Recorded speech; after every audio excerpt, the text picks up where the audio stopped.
हम एक बहुत बड़े मुद्दे की तरफ जा रहे हैं। जो मुद्दा ये है, खेती में इतने सारे केमिकल फंजीसाइड्स होते हुए भी हम लोग कहीं पर भी परमानेंटली प्रॉब्लम को सॉल्व नहीं कर पा रहे। जैसे ब्लाइट आती है, विल्ट आता है, पाउडरी मिल्ड्यू, डाउनी मिल्ड्यू, हर साल वही बीमारी आती रहती है। एक दवाई डालते हैं, असर होता है, वही दवाई बार बार डालते हैं तो असर नहीं होता है। हो क्या रहा है, किसान बेचारा इसी दुविधा में लगा हुआ है, कौन सी दवाई डालूं। वो खेती में कमाई से ज्यादा चिंता में लगा रहता है, यार मैं कमाई कैसे करूं, मुझे तो हर बार नई दवाई के चक्कर में ही पड़े रहना पड़ता है। इसका मूल कारण क्या है? अगर हम ध्यान से देखेंगे तो जो प्रकृति है उसने अपने आप को ऐसे बनाया है कि जो भी जीव जंतु हैं, जैसे कि बीमारी के अंदर जो फंगस है या बैक्टीरिया है नुकसान करने वाला, उनको भी अपने जीवन को बचाने के लिए प्रतिरोधक क्षमता या रेजिस्टेंस बनाने का प्रकृति ने पावर दिया हुआ है। सब लोग अपने जीवन को बचाने के लिए लड़ाई करते हैं, संघर्ष करते हैं। जैसे ही कोई भी केमिकल इंसेक्टिसाइड या पेस्टिसाइड या फंजीसाइड स्प्रे होता है तो वो सामने से उसके अगेंस्ट में अपने आप को बचाने के प्रयास करते हैं। इसी से रेजिस्टेंस का जन्म होता है। अब केमिकल कंपनी नया केमिकल रिसर्च करती है, वो कुछ टाइम चलता है, असर देता है, फिर नया केमिकल इंसेक्टिसाइड रिसर्च होता है। ये फिर से किसान में आज ये स्थिति आ गई है, जो खाना, जो पोषण जिस पर्पस के लिए बना था, हमारा मेन मकसद क्या था कि सभी को खाना मिले ताकि वो पोषण मिल जाए, पर अगर आज हम केमिकल डालेंगे या केमिकल फंजीसाइड डालेंगे तो क्या वो केमिकल फंजीसाइड हमारी सेहत के लिए सही है? बिल्कुल नहीं। क्या किसान केमिकल डाल रहा है अपनी मर्जी से? नहीं। कितना अजीब विषय है। केमिकल फंजीसाइड के बिना खेती नहीं कर पा रहा, केमिकल फंजीसाइड डालता है तो उसका रेजिड्यू आता है, केमिकल उसको खाना भी नहीं है फिर भी वो खिला रहा है। एक तरह से ऐसी सिचुएशन आ गई, ना ही फसल को सुरक्षित कर पा रहा और जो फसल निकल रही है उसको खाने वाला भी कहीं ना कहीं सोचता रहता है, यार मैं खा तो रहा हूँ, ये टमाटर खाने से, ये अंगूर खाने से, ये सब्जी खाने से मेरे को शरीर में वो पोषण नहीं मिल रहा जो मुझे इनसे मिलना चाहिए। क्या इसका कोई भी स्थायी या परमानेंट सॉल्यूशन नहीं होना चाहिए? बार बार नए नए दवाई डालने के प्रॉब्लम से बाहर निकल जाएं और जो दवाई हम स्प्रे करें वो केमिकल रहित हो या रेजिड्यू फ्री हो। ये आज की डेट में हंटिन ऑर्गेनिक्स का एकमात्र लक्ष्य है।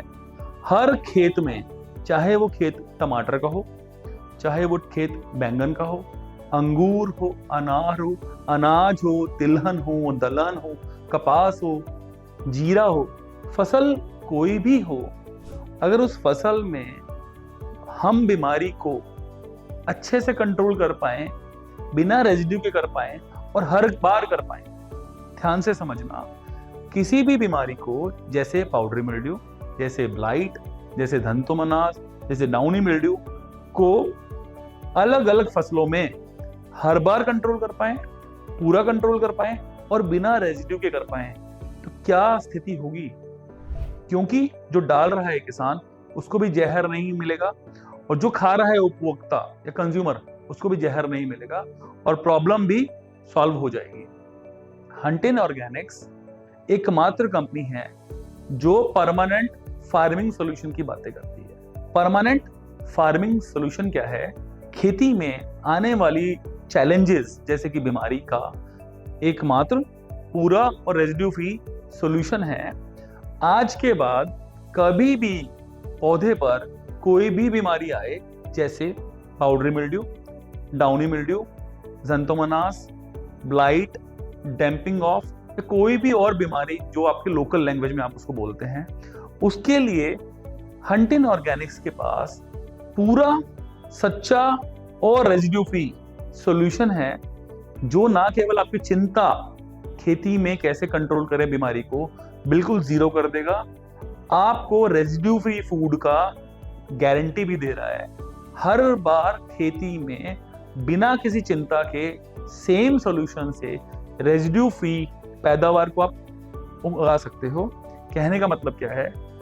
ऐसा सोचना कि कोई भी जब हम दवाई बनाएं, कोई भी हम रिसर्च करें उसका मकसद क्या है? रिसर्च का मतलब होता है जब तक ढूंढते रहो जब तक आपको मंजिल ना मिल जाए। हंटिन ऑर्गेनिक्स ने इस मंजिल को कैसे देखा? पिछले 22 साल में बार बार एक ही बात ध्यान में आ रही थी। जितने भी कंपनी, जितने भी साइंटिस्ट, जितने भी वैज्ञानिक वर्ल्ड में लगे हुए हैं रिसर्च करने में, नया ढूंढने में, वो ढूंढ क्या रहे हैं?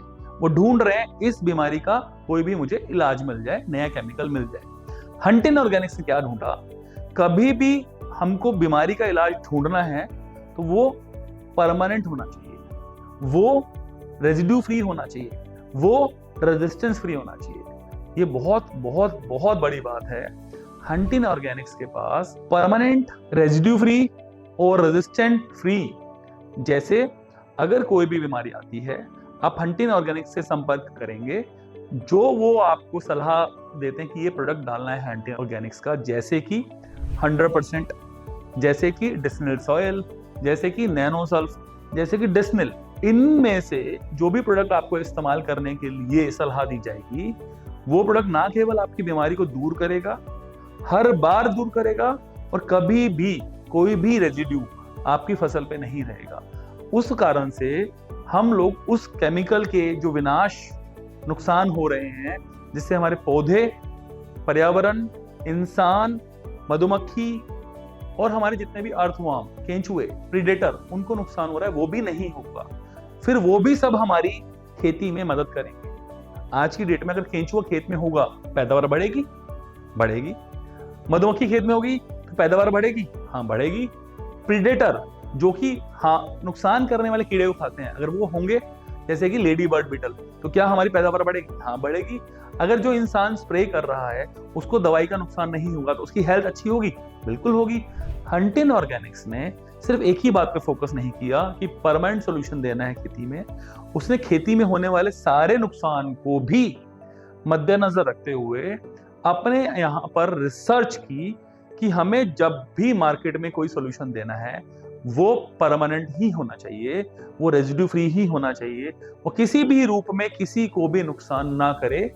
केवल लक्ष्य को, हमारा लक्ष्य खेती में है कैसे भी करके रेजिड्यू फ्री फूड बने और क्वांटिटी से कहीं पर भी समझौता नहीं हो। जो पैदावार आज किसान ले रहा है उससे कम ना हो। इनफैक्ट हंटिन ऑर्गेनिक्स सबसे ज्यादा पैदावार निकालने की बातें करते हैं। क्यों? क्योंकि अगर आपके खेत में बीमारी के कारण आपको बार बार परेशानी आ रही है तो कहीं ना कहीं वो बीमारी आपकी पैदावार को नुकसान कर रही है, क्वालिटी को नुकसान कर रही है, उसकी वो शेल्फ लाइफ को नुकसान कर रही है। 3 बिंदु पे अगर हम ध्यान दें, बीमारी अगर पूरी रुक जाए तो पैदावार बढ़ती है? हाँ जी बढ़ती है। बीमारी अगर नहीं हो तो क्या क्वालिटी अच्छी बनती है? हाँ बनती है। अगर बीमारी नहीं हो तो क्या शेल्फ लाइफ प्रोडक्ट की अच्छी बनती है? हाँ बनती है। तीनों को अगर हम ध्यान से देखें, तीनों का ही एक ही समाधान मिल जाए और किसान को निश्चिंतता, अंत में क्या चाहिए?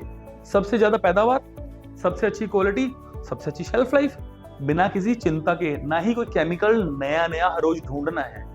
अब एक और मुद्दा है, ये हो गया स्प्रे की साइड से सोचने का। मिट्टी में एक भी केमिकल फंजीसाइड डालना ही क्यों पड़ा?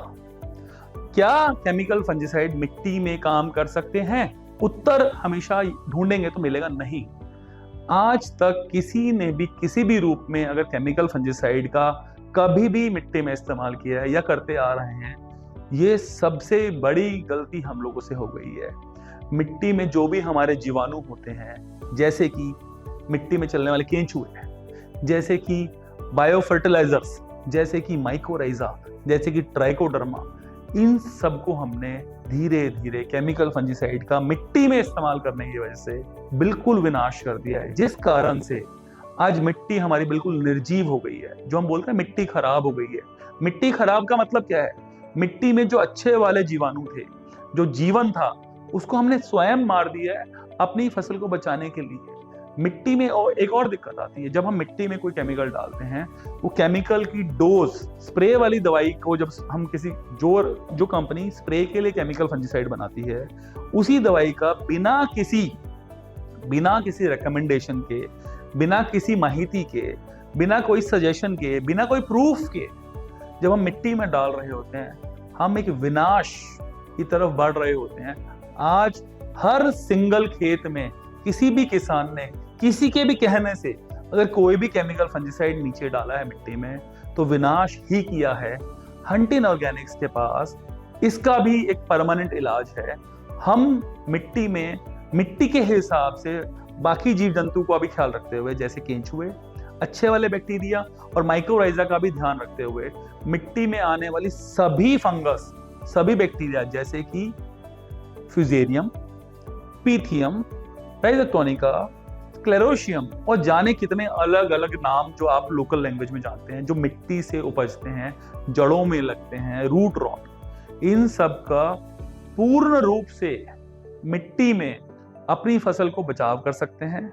हर बार इतना ही ध्यान रखना है कि सिर्फ डिस्टिल्ड सॉइल का इस्तेमाल करने मात्र से, एक ही प्रोडक्ट के इस्तेमाल से पूरी धरती पे जितनी भी खेती हो रही है, चाहे वो अनाज की हो जैसे गेहूं, चावल, मक्का, चाहे वो दलहन की हो, कोई भी दाल वर्गीय फसल हो, जैसे कोई भी तेल वर्गीय फसल जैसे सोयाबीन, कपास, या फिर कोई फ्रूट हो, केला, सेब, अनार, अंगूर, कोई भी फसल हो, या कोई सब्जी हो, टमाटर, भिंडी, हरी मिर्च, लाल मिर्च, कोई भी, कहीं पर भी मिट्टी में आने वाला कोई भी रोग, उसको केवल मात्र एक ही प्रोडक्ट से अगले 100 साल तक डालकर खेत में निश्चिंत हो सकते हैं।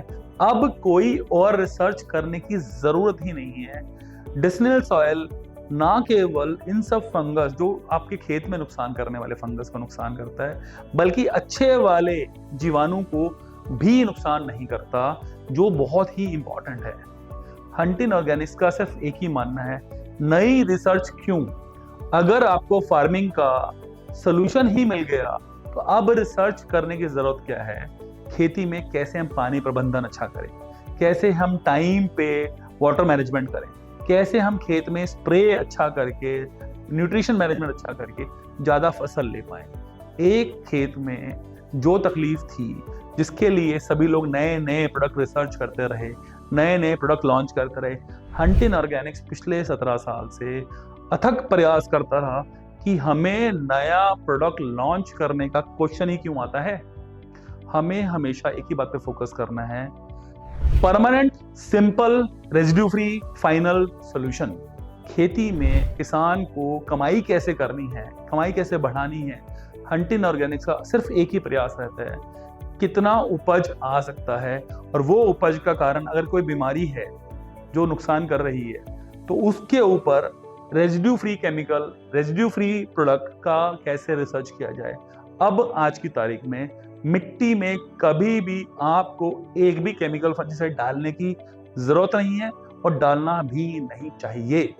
कभी भी मिट्टी में कोई भी केमिकल फंजीसाइड किसी भी रूप में कितना भी नहीं डालना चाहिए। इसके अलावा एक और भ्रांति, एक बहुत गलत मैसेज मार्केट में और आ गया है, seed coated with chemical fungicide. आप सोचिए, जब किसी सीड को हम केमिकल फंजीसाइड से कोट कर रहे हैं और खेत में जब बीज जर्मिनेशन होता है, हम क्या उम्मीद करते हैं कि जर्मिनेशन के टाइम पे माइक्रोराइजा मिले, जर्मिनेशन के टाइम पे फास्फोरस मिले, उसको जर्मिनेशन के टाइम पे उसको नाइट्रोजन मिले। अगर हम केमिकल फंजीसाइड का कवच लगा देंगे सीड के साथ, तो क्या वो जीवन जो उसको नई रूट्स देने वाला था, क्या वो नाइट्रोजन देने वाला बैक्टीरिया, क्या वो फास्फोरस अवेलेबल कराने वाला बैक्टीरिया, क्या वो नाइट्रोजन के अलावा जितने बैक्टीरिया हैं अवेलेबल कराने वाले उसको मिलेंगे? नहीं मिलेंगे। हम तो अगर इस बात के पीछे पड़ जाए, हमें मिट्टी में कभी भी किसी भी रूप में, चाहे वो बीज के साथ आए या मिट्टी में हम डाल रहे हैं, केमिकल फंजीसाइड का इस्तेमाल ही नहीं करना है किसी भी रूप में। हंटिन ऑर्गेनिक्स के पास मिट्टी में और बीज शोधन के लिए केवल एक ही प्रोडक्ट का आपको इस्तेमाल करना है, वो है डिस्टिल्ड सॉइल। डिस्टिल्ड सॉइल के एकमात्र यूज से आप मिट्टी जनित सभी रोगों का परमानेंट सॉल्यूशन ले लेंगे। सबसे अच्छी बात है, रेजिड्यू फ्री है, ये सबसे इकोनॉमिकल है, सबसे सस्ता है। किसान के लिए कोई भी इसमें रॉकेट साइंस नहीं है समझने के लिए। इसको इस्तेमाल करके लाखों किसानों ने अपनी जिंदगी चेंज कर ली। जो कल तक चिंता में थे कि मेरे को विल्ट के कारण, मर रोग के कारण फलाना फसल लेने में बहुत तकलीफ आ रही है, आज वो किसान बहुत अच्छे से उन्नति करके पैसा कमा पा रहे हैं, क्योंकि प्रॉब्लम ही खत्म हो गई, क्योंकि चैलेंज ही खत्म हो गया। अब वो हंटिन ऑर्गेनिक से क्या उम्मीद करते हैं, आज के बाद किसी भी फसल में कभी भी कोई भी केमिकल फंजीसाइड का आप इस्तेमाल मिट्टी में और सीड ट्रीटमेंट में ना करेंगे, ना करने देंगे। अगर हम अपनी मिट्टी को जीवित रखना चाहते हैं और ज्यादा से ज्यादा फसल लेना चाहते हैं और रेजिड्यू फ्री बाय डिफॉल्ट बनेगा, तो रेजिड्यू फ्री बनने से फायदा क्या होता है? जब केमिकल हमारे शरीर में नहीं जाएगा, पानी में नहीं जाएगा, तो जो फसल है उसका मूल्य भी ज्यादा मिलता है। हर कोई चाहता है कि मुझे केमिकल फ्री, रेजिड्यू फ्री अगर सब्जी मिलती है या अनाज मिलता है तो मैं उसको पहले प्रेफर करता हूँ। तो किसानों के लिए एक और बड़ी अपॉर्चुनिटी है हंटिन ऑर्गेनिक्स के साथ। आपको फसल सबसे ज्यादा क्वांटिटी, सबसे बेहतर क्वालिटी, सबसे अच्छा शेल्फ लाइफ, और वो भी रेजिड्यू फ्री। हर बार कोई भी नया केमिकल फंजीसाइड आपको ढूंढने की जरूरत नहीं है, केवल हंटिन ऑर्गेनिक्स से आप बात करें। केमिकल फंजीसाइड को डिलीट कर दें लाइफ में, मिट्टी में या बीज रूपी कभी भी नहीं डालना चाहिए। हैप्पी दिवाली, क्योंकि हंटिन है तो हर दिन दिवाली है।